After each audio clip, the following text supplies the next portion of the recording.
Hi, everybody. My name is Erin Henderson, and I live in Vancouver, East Vancouver, which is on Coast Salish territory, specifically Musqueam land. And I was born in the West Kootenays in a small town called Castlegar, which appears to be on the traditional territory of the Sinaisk peoples, but they were officially declared extinct by the Canadian government through the Indian Act in 1956.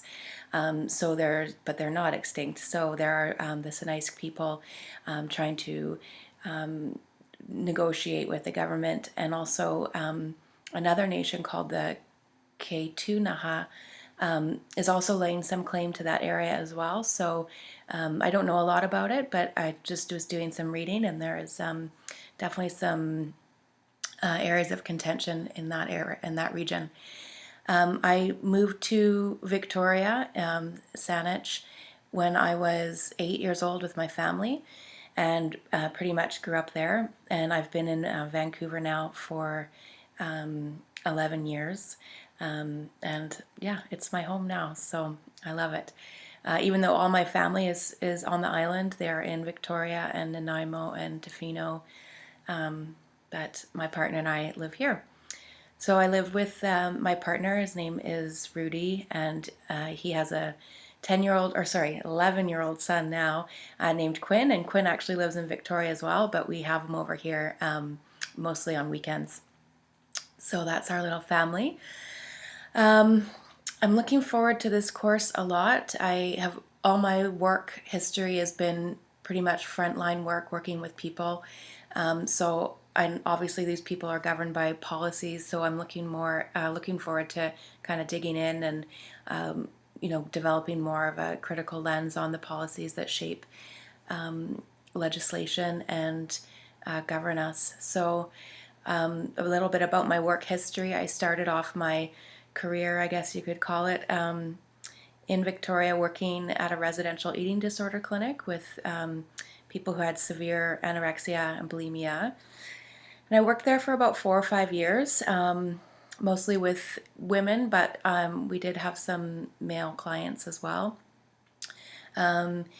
So really developed a lot of my counseling skills there. And then I did a lot of traveling for many years. I did a lot of traveling through Central America, and I lived in Costa Rica for about a year and a half. And then that's when I moved to Vancouver. And since I've been in Vancouver, I went back to school. I did a bachelor's degree in communications, which was fascinating. We studied a lot about language and language, how it creates reality and culture, and studied the mass media a lot, which I found was really fascinating.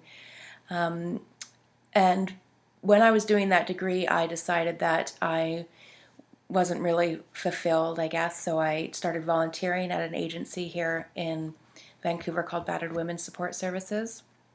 And I volunteered on their crisis line for a while, and eventually got a position there and worked in the Stopping the Violence program, and also eventually became the intake and crisis line coordinator, and I ran the volunteer training program.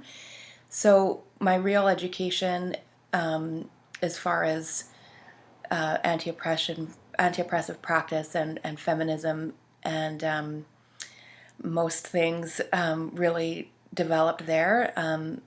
We learned under some amazing women, and we worked with a lot of women who experienced, intersecting or interlocking oppressions in their life, from poverty to, we worked with residential school survivors, women just experiencing violence in different areas of their life and past traumas, and also systemic, sorry for my stutter, systemic oppression as well. So it was an amazing experience. I worked there for about 4 years altogether, and then I about 4 years ago left there, and I've been working for Big Sisters of BC Lower Mainland.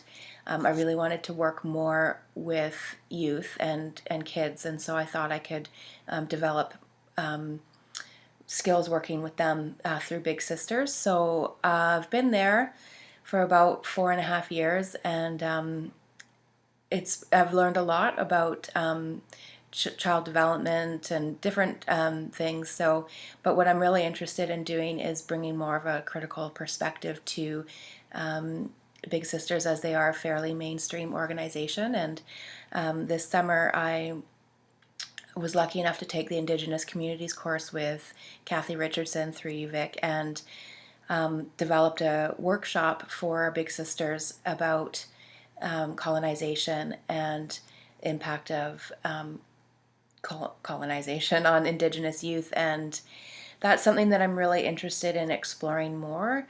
I feel that these mainstream organizations could really use more critical perspectives. So something I'm thinking about for my final project. So I'm really hoping that this course will help inform and guide me in that project as well. And really looking forward to learning from all of you. Thanks.